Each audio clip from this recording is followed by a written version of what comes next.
Okay. Hi everyone. Good evening.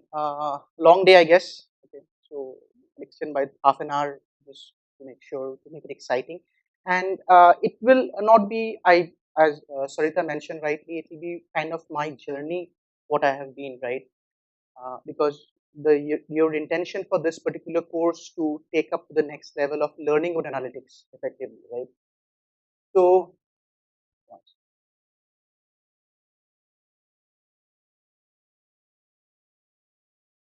okay, do with analytics as such. So the different thing. So I want this discussion or lecture, whatever you call interaction, to be more two ways, right, and not one way. Uh, Ask questions, jump in wherever you have any questions or what you have. So we'll try to make it interactive as much as possible and not to go to you to sleep because it's end of day effectively.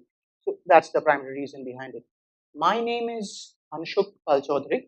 I have around 15 years of experience in the industry.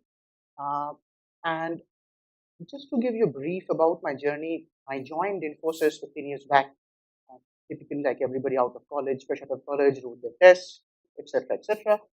And luckily, fortunately, I was part of the technology labs in Infosys, which was typically called in set labs earlier, and now it's called, I think, Infosys Labs.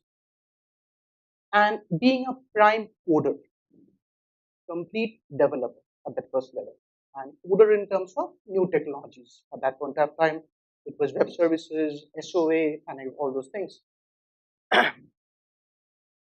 Slowly, I moved on, client projects effectively, and moved to, but I stayed on my path in the technology stream.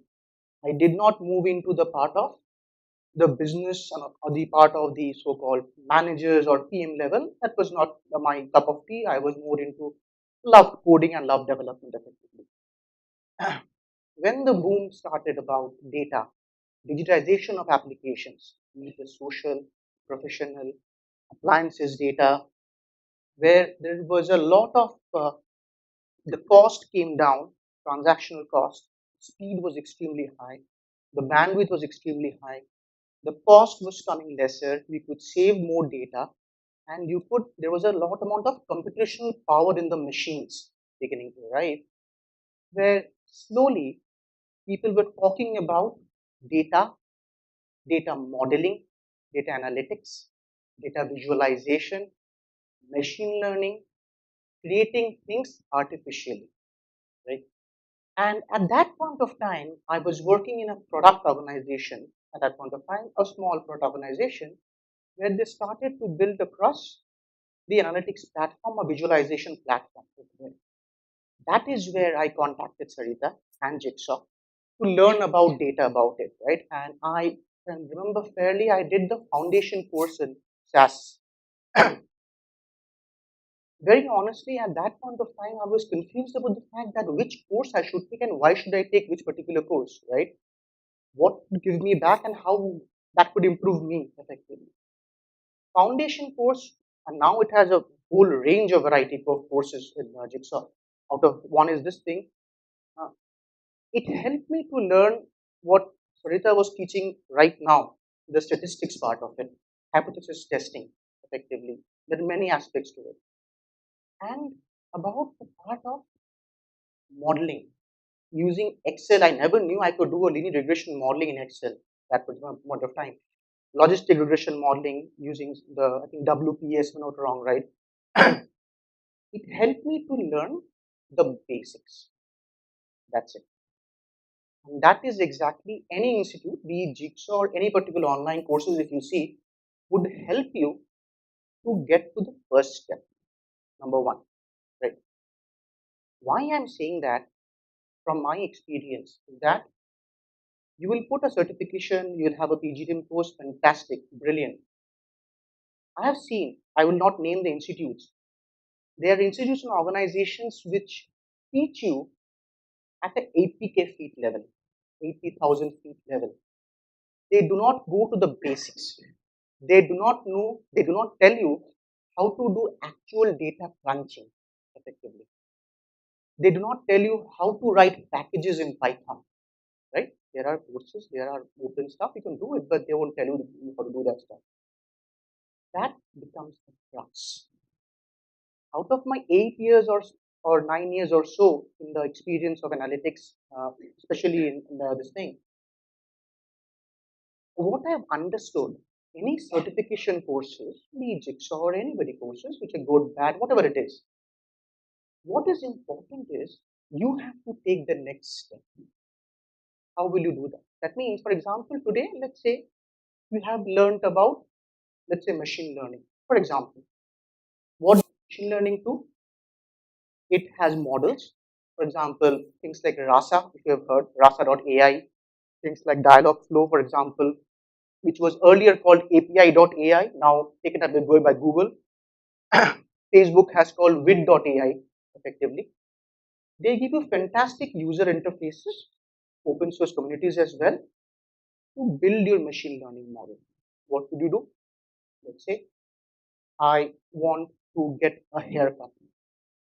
Recently, you have seen probably Sundar Pichai's thing, right? For example, that was Google Assistant.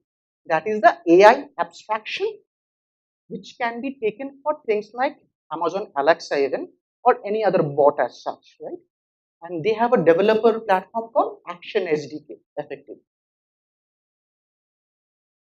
If we have come to the course are not passionate about data, if you do not love data, if you do not have the commitment towards data analysis, this may not be the right person anyway at the first place, right? Number one. Number two, what my experience tells me is that how do I take to the next level, right? I've taken a course. I've taken some machine learning courses. I've done the PGPDM course. What do I do next? My experience again, maybe right, maybe wrong. Conferences. Join whatever conference you can. I am Bangalore, for example, is one example. They have an analytics program conference. There's a lot of data availability in the market. Let's say my company right now, for which I head the technology department, they are typically into Singapore and Hong Kong markets. There's a lot of public government data in Singapore. Take a particular data abstraction. Take a business problem against it. Build a business problem.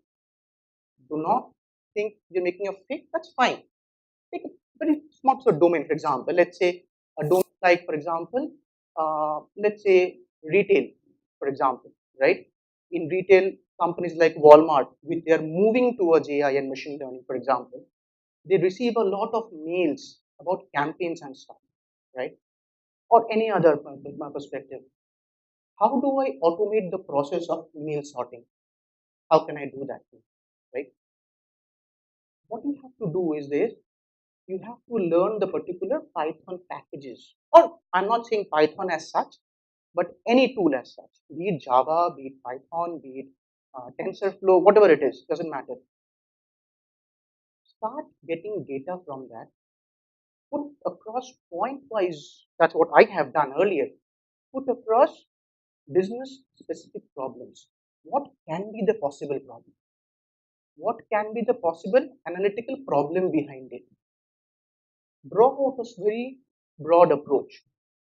Ask Jigsaw about it if this approach is right or not. What can be the possible solution about it?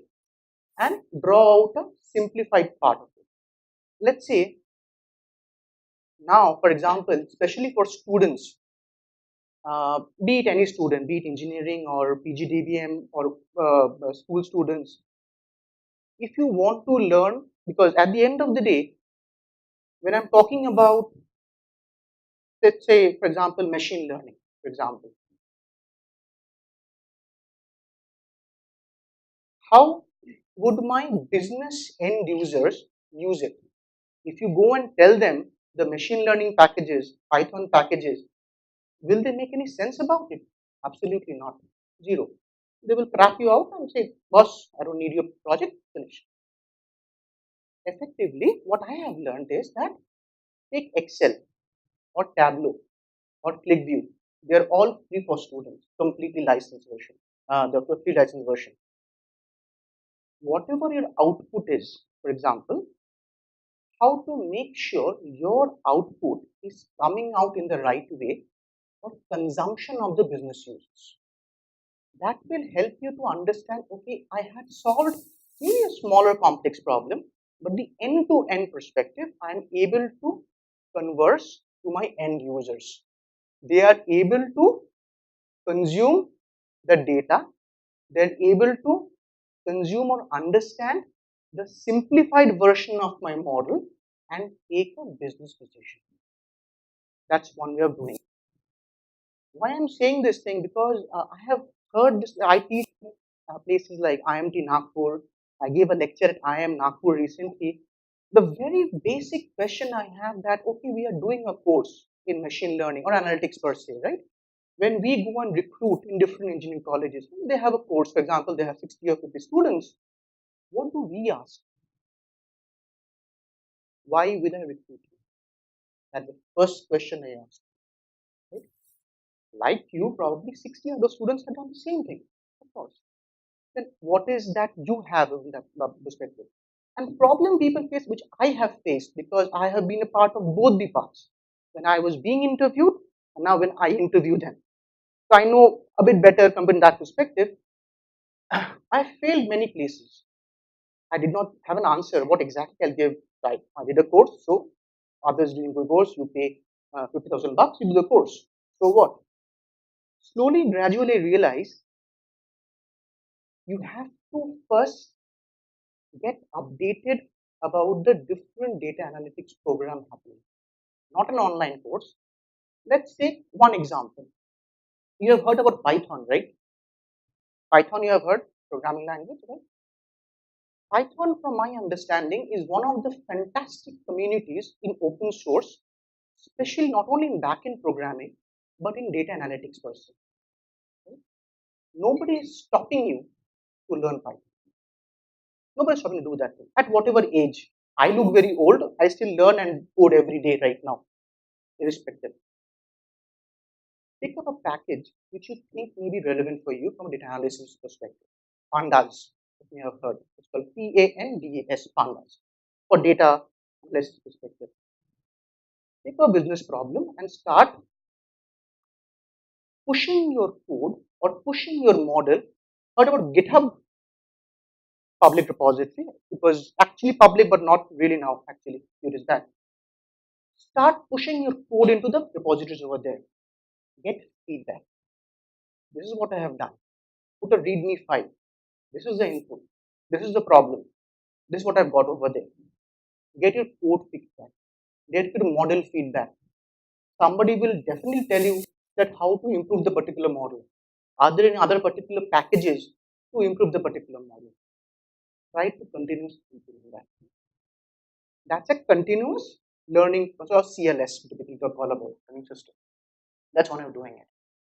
Second, what about Kaggle? What does it do? Competitions continuous, right?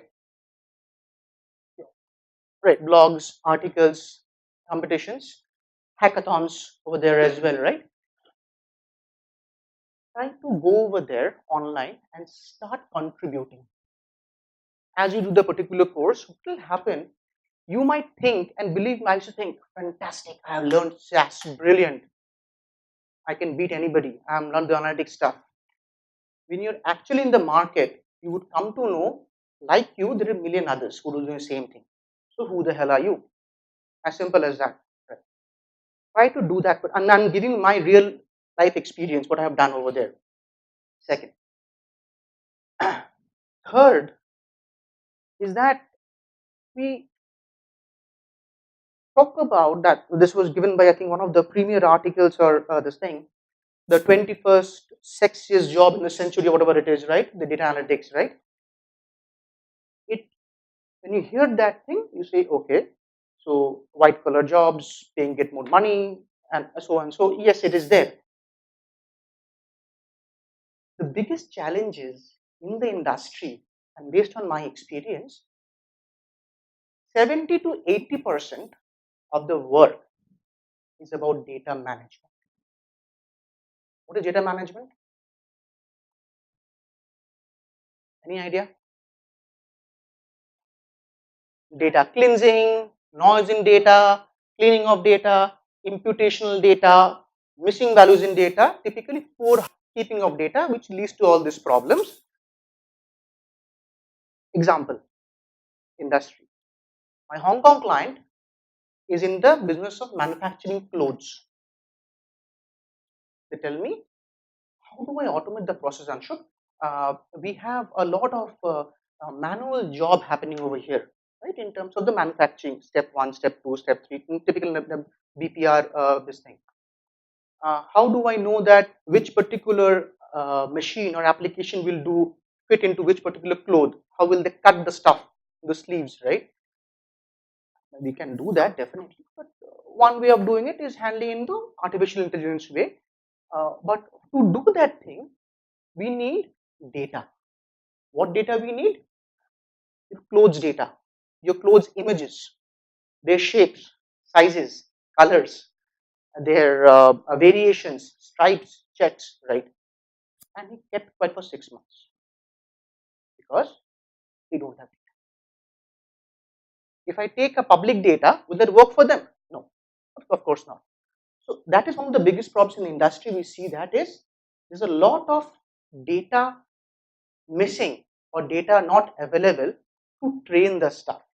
We will, Sarita will probably talk about in the later stages about things like, I don't know, supervised learning or unsupervised learning.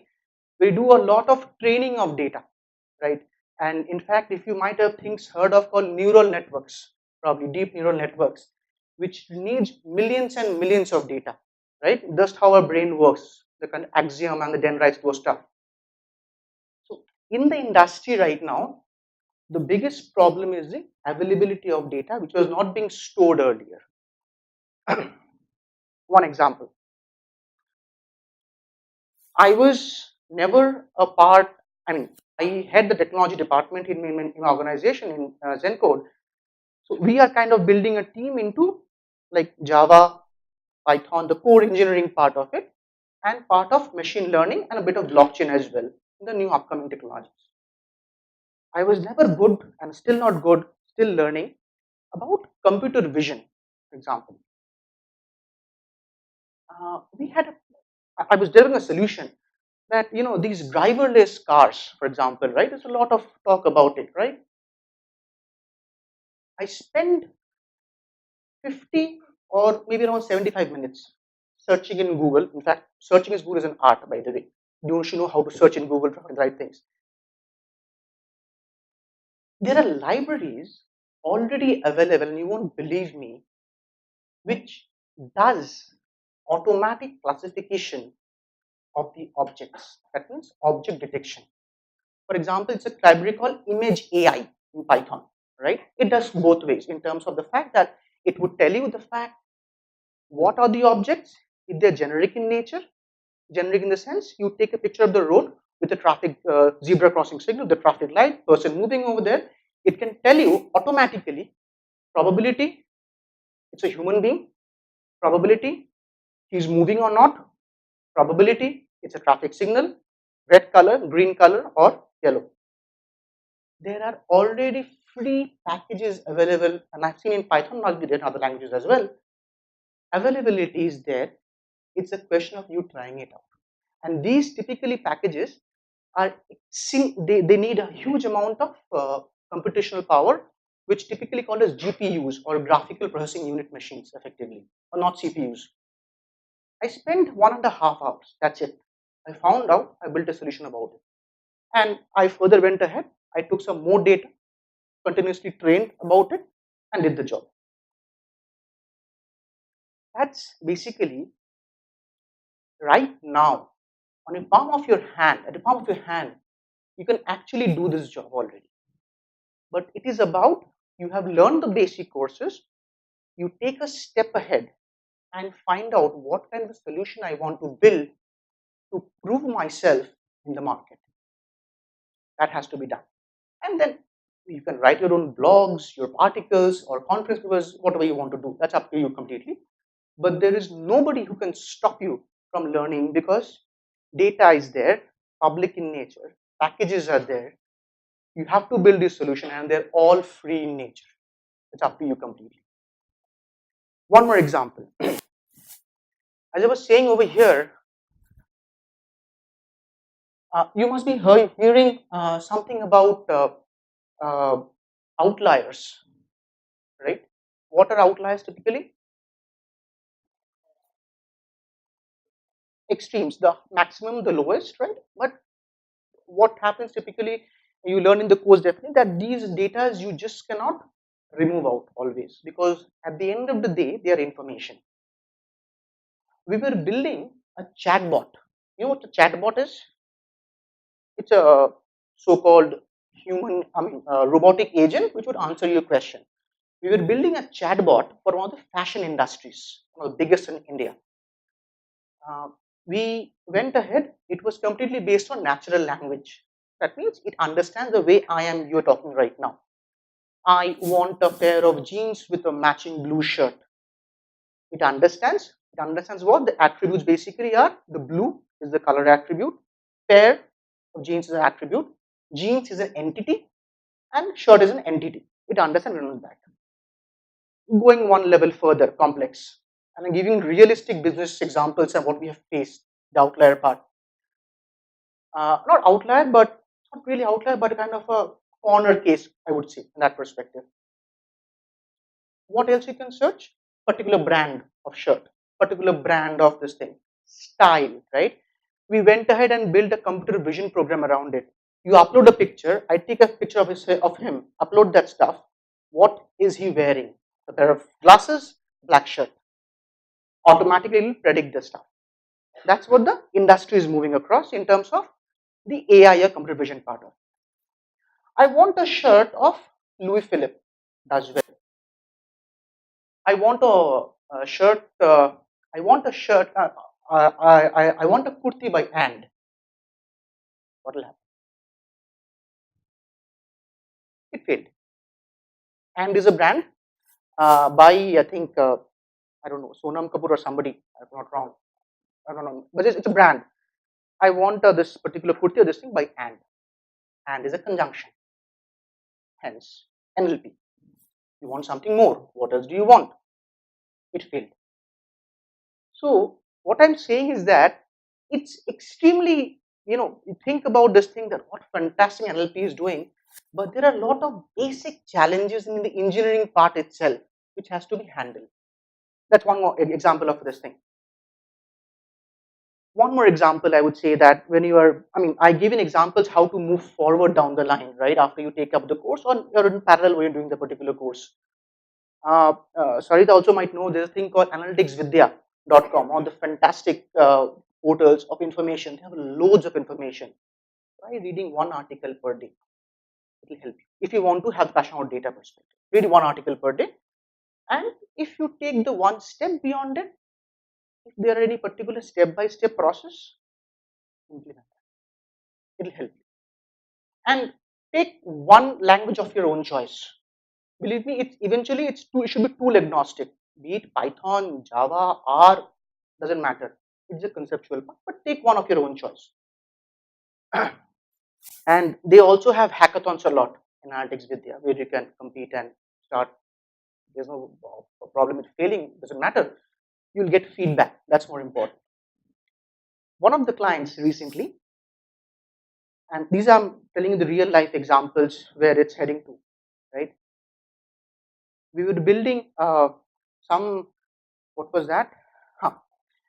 As I was saying, data cleansing and data management, right? Because the whole part of it, around 80% of the job in industry, which is not really the sexy job, believe me, but there are tools to handle that thing, like open refine tools, open source tools as well. Things like, what was that? Yeah, one of the clients, retail giant, their Singapore version, they want to compete with other retail giants by the competitive price the others are paying for. I'm selling a shirt for 50 Singapore dollars. The others want to know in what price, so I lower the price, hence I'll become in the market, etc., etc. But the only data they had was the scraping data. What is scraping? You have websites effectively, and you pull data from there. We used again Python for do the particular job. And what happened after few months of went live? All the scraping stopped. Right? They stopped us. Not the client, but the competitive people over there. If you start scraping data without official in charge of the data perspective, say in LinkedIn, one day, 2 day will be stopped. Your IP gets blocked, right? So again, so this is the data fetching part, nothing to do with analytics as such realistically. Data consumption or the data getting the part of there. What we do, we again use Python. We changed proxies, use proxies. One day we built around 10 to 15 proxies, which created hundreds of IPs eventually, which were continuously changing. So just to kind of confuse and fool them, as simple as that. That's what we did. Real life challenges, the built-in models which we have usually hear of, like random forest model or Bayesian classifier model, those kind of stuff, they're already built. It's a question of tuning the particular models and improving the accuracy perspective.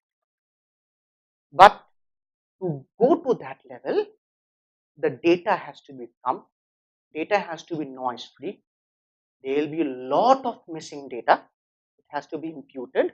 It has to be, there are a lot of outliers as well, corner cases as well, which has to be treated first, which needs engineering backgrounds as well.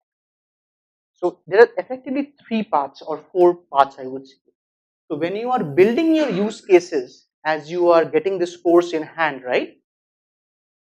I would suggest, and my recommendation is that being in both the sides, one, get data which is noisy in nature. It will help you to clean the data.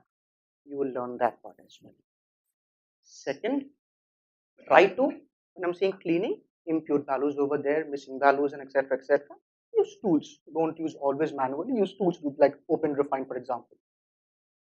Second, and assuming the fact you have already created some fake business cases or studies around it, after that particular thing, then what a problem you are solving. Are you solving a problem of classification problem, image classification problem, data classification problem in terms of the text data perspective? Or are you doing some sorting stuff, etc., etc.? Build that model around it, where this particular course we're doing will be extremely beneficial, both from the statistic knowledge perspective and the modeling perspective as well. Third part is about, after your model has been built, it has to be consumed by somebody. That somebody will be maybe your business stakeholder in the client, or maybe your actual end users, irrespective, right? Use any of the fantastic tools, like Excel has brilliant visualizations, by the way, the recent one, or Tableau, or ClickView, any of your choice, whatever you want to do, and put in those particular outputs in a better way so they can be consumed easier. So in that way, what you're doing, you're actually building a business case, maybe a small one, keeping the domain in mind, because at the end of the day, domain is the most important thing, and people who are freshers out of colleges or even 2 year experience may not be very close to the domain knowledge, which you learn as you pass on. That perspective, you build a whole case and use this approach to build a solution around it. What I would say, if you're taking this approach, believe me, you will be one step ahead from the people who are moving to analytics by just doing a course, but also, and there are people to help you around over here for sure. And always, I am a developer by heart, so obviously I code now as well. Keep on adding your codes to public repositories like GitHubs or Bitbuckets, right? Get feedbacks continuously of the whole models. That I think would help you in this journey of moving. Some might be moving who wants to shift their line. Some here maybe are just already existing using analytics in the organization. but they want to take one step ahead of that particular thing. That's absolutely fine. Some might be absolutely freshers, absolutely fine. To prove your worth in this industry, that is one way of handling that thing. That's have been my experience. So I would probably wind up here. Any questions, suggestion, clarifications? Would be happy to answer.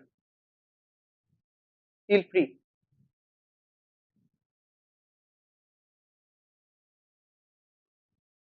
I prefer to talk more. So it was just introduction thing. That's all.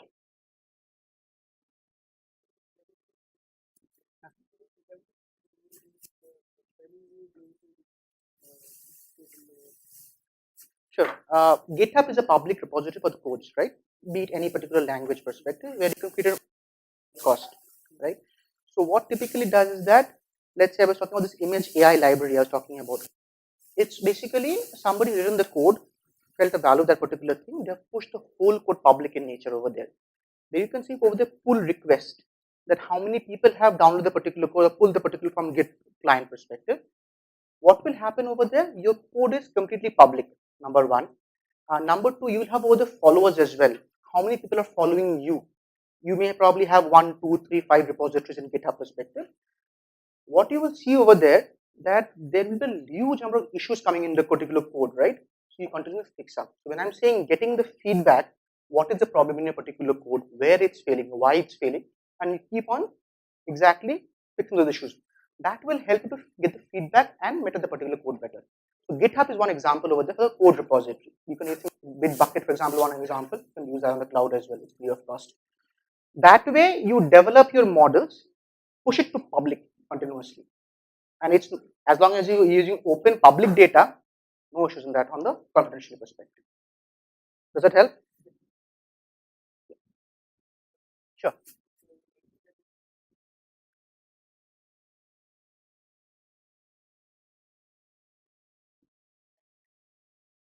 It'll be increasing. It'll be increasing.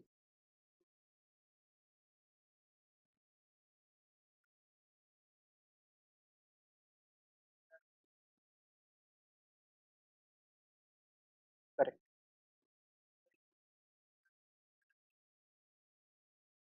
If you know that, brilliant. If you know that, brilliant. Why? Because why I'm saying that thing, working in an organization in multiple things, right? The bandwidth becomes tough, effectively, right? To be realistic and practical in nature. Because, but if you are a part of a team who is specializing, let's say computer vision or image processing perspective, you have to learn. There's no other way. What typically people do, right? And there are tons of papers available, conference papers, right? They're at a conceptual level. What typically the computer vision engineers do, they read the papers, analyze it, implement the math and the particular algorithm behind it.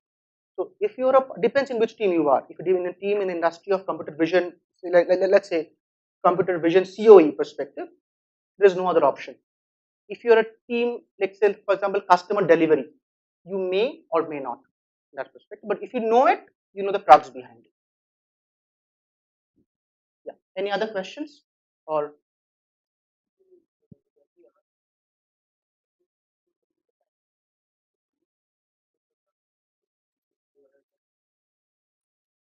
it's an open source community, right? As long as a particular package is open source, nobody can talk about it. That's absolutely fine. Oh, absolutely. You can go ahead and raise an issue over there, right? What is, for example, let's say when you're using a model, for example, classification algorithm perspective, right? Let's say random forest, right? For example, is one algorithm to use over there for classification, text mining, for example. Every particular code in Python, Java, they have their own models built into the particular nature and random forest perspective. And the accuracy will change not only for your particular data, but for the model algorithm built over there in that case. If you see there's an issue over there, there are three ways of handling it. That's accuracy perspective. One, you go ahead and change the particular model. Number one.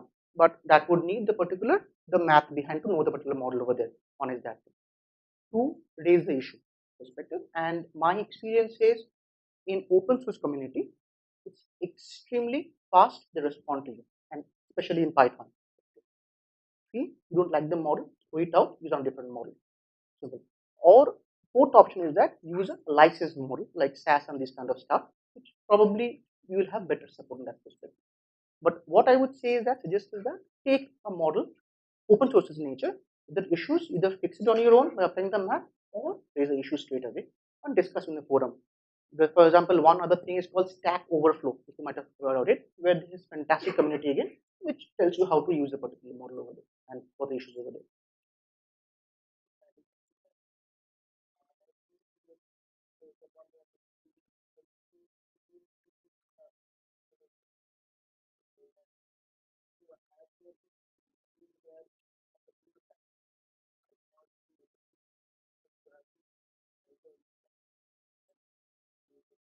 Many a times. One example, there was a thing we did for email sorting agent, respect one of the clients. Uh, we started to use knife bias classifier model over there to do the text mining perspective to classify in different stuff. A lot of training was done over there. But it so happened when the amount of data got increased, the classification number also increased perspective, it failed miserably. So that means either we tried two approaches, we use other models to handle that thing, and we also try to classify or customize the existing model which is there to particular ways. Anyways, you will learn, you will see that when you're using one particular model, you always have to check the accuracy. Basically, the testing data, trained data is probably 70% randomized and 30% is testing data, has to continuously increase at a proportional rate. So the more accuracy you have, better that perspective. So, but yes, customization is definitely one of the most opted options to do the presentation. Yeah. Okay.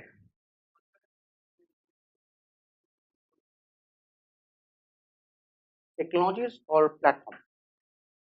Uh, Let me go over in terms of the platform or the programming language. If you ask me personally, I would say Python. Why? Open source. Community is extremely strong, and I was giving example over there. I was doing, and no offense to Microsoft, I was doing a evaluation of their computer vision, for example. Microsoft has called Azure's, their APIs free for certain time. With Python, Python is a much better job. So community use, try to use open source because even the banks today are moving to open source, like Barclays and Citibank, for example, because security has been improved in those open source packages as well. So Python is one option over there. And within Python, you will have pandas, and there are a lot of packages like that for data analysis perspective. ML, Spark ML is good. I have myself used machine learning, for example, in Rasa, Dialogflow, and also I think there was, in fact, now I'm trying TensorFlow, in fact, to do certain project as well. But it's equally good, the Spark ML as well. At the end of the day, there have been situations where you have to use multiple kind of models as well to handle that. One is the good in the other perspective, right? So it's not only that this is good, this is bad. It's never the case. It's a hybrid model you have to take the approach as well. Absolutely. So basically, the model has to differ in such a particular way. It uses a hybrid model at the runtime, which is the best accuracy perspective, and then use that particular thing on a training data. Yeah, I think that will be all. Thanks, Sarita. Thank you, everyone. I hope it was I was able to help you in terms of to know what can be the next step as you're doing it from my experience. Thank you.